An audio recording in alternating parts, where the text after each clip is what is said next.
കോടീശ്വരിമാരായ മലയാള നടിമാർ. മലയാള സിനിമയിലെ ഏറ്റവും കൂടുതൽ സമ്പാദ്യമുള്ള നടി ആരാണെന്ന് നിങ്ങൾക്കറിയാമോ? എന്നാൽ നിങ്ങൾ ഒട്ടും പ്രതീക്ഷിക്കാത്ത ഒരു നടിയാണ് ഒന്നാം സ്ഥാനത്ത് വരുന്നത്. മലയാള സിനിമയിലെ ഏറ്റവും കൂടുതൽ സമ്പാദ്യമുള്ള നടിമാർ ആരൊക്കെയെന്ന് നമുക്ക് നോക്കാം. 10ാമതായി വരുന്നത് യുവനടി അനശ്വര രാജനാണ്.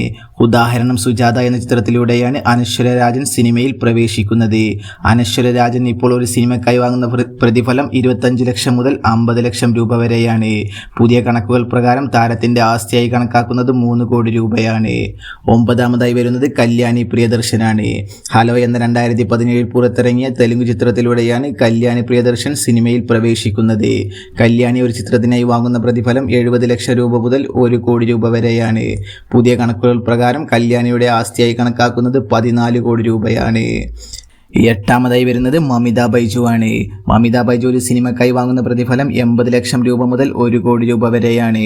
പല കമ്പനികളുടെയും ബ്രാൻഡ് അംബാസഡർ കൂടിയായ മമിതയുടെ ആസ്തിയായി കണക്കാക്കുന്നത് 25 കോടി രൂപ മുതൽ 30 കോടി രൂപ വരെയാണ്. 7ാമതായി വരുന്നത് അനുപമ പരമേശ്വരനാണ്. പ്രേമം എന്ന ചിത്രത്തിലൂടെയാണ് അനുപമ സിനിമയിൽ പ്രവേശിക്കുന്നത്. അനുപമ ഒരു സിനിമയ്ക്കായി വാങ്ങുന്ന പ്രതിഫലം 1 കോടി രൂപ മുതൽ 2 കോടി രൂപ വരെയാണ്. അനുപമയുടെ ആസ്തിയായി കണക്കാക്കുന്നത് 25 കോടി രൂപ മുതൽ 30 കോടി രൂപ വരെയാണ്. 6ാമതായി വരുന്നത് അമല പോൾ ആണ്. നീലത്താമര എന്ന ചിത്രത്തിലൂടെയാണ് അമല പോൾ സിനിമയിൽ പ്രവേശിക്കുന്നത്. 1 കോടി രൂപ മുതൽ 2 കോടി രൂപ വരെയാണ് അമല പോൾ ഒരു സിനിമയ്ക്കായി വാങ്ങുന്ന പ്രതിഫലം. 35 കോടി രൂപ മുതൽ 33 കോടി രൂപ വരെയാണ് അമല പോളിൻ്റെ ആസ്തിയായി കണക്കാക്കുന്നത്. 5ാമതായി വരുന്നത് നസ്രിയയാണ്. പളുങ്കി എന്ന ചിത്രത്തിലൂടെയാണ് നസ്രിയ സിനിമയിൽ അരങ്ങേറ്റം കുറിക്കുന്നത്. 2 കോടി രൂപ മുതൽ 4 കോടി രൂപ വരെയാണ് നസ്രിയ ഒരു സിനിമയ്ക്കായി വാങ്ങുന്ന പ്രതിഫലം. നസ്രിയയുടെ ആസ്തിയായി കണക്കാക്കുന്നത് 50 കോടി രൂപ മുതൽ 60 കോടി രൂപ വരെയാണ്. 4ാമതായി വരുന്നത് ശോഭനയാണ്. ഏപ്രിൽ 18 എന്ന ചിത്രത്തിലൂടെയാണ് ശോഭന സിനിമയിൽ പ്രവേശിക്കുന്നത്. ഇന്ന് ശോഭന ഒരു സിനിമയ്ക്കായി വാങ്ങുന്ന പ്രതിഫലം 3 ലക്ഷം രൂപയാണ്.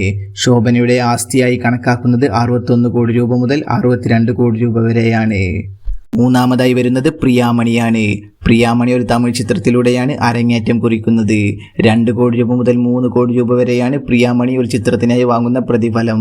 പ്രിയാമണിയുടെ ആസ്തിയായി കണക്കാക്കപ്പെടുന്നത് 70 കോടി രൂപക്ക് മുകളിലാണ്. 2ാമതായി വരുന്നത് മഞ്ജു വാര്യർ ആണ്. സാക്ഷ്യം എന്ന ചിത്രത്തിലൂടെയാണ് മഞ്ജു വാര്യർ സിനിമയിൽ പ്രവേശിക്കുന്നത്. 5 കോടി രൂപയാണ് മഞ്ജു വാര്യർ ഒരു ചിത്രത്തിനായി വാങ്ങുന്ന പ്രതിഫലം. പല കമ്പനികളുടെയും ബ്രാൻഡ് അംബാസഡർ കൂടിയായ മഞ്ജുവിൻ്റെ ആസ്തിയായി കണക്കാക്കപ്പെടുന്നത് 150 കോടി രൂപക്ക് മുകളിലാണ്. 1ാമതായി വരുന്നത് നയൻതാരയാണ്. മലയാള സിനിമയിൽ ഏറ്റവും കൂടുതൽ ആസ്തിയുള്ള നടിയാണ് നയൻതാര. മനസ്സിനക്കരെ എന്ന ചിത്രത്തിലൂടെയാണ് നയൻതാര സിനിമയിൽ പ്രവേശിക്കുന്നത്. 15 കോടി രൂപയാണ് നയൻതാര ഒരു സിനിമയ്ക്കായി വാങ്ങുന്ന പ്രതിഫലം. നയൻതാരയുടെ ആസ്തിയായി കണക്കാക്കപ്പെടുന്നത് 200 കോടി രൂപക്ക് മുകളിലാണ്.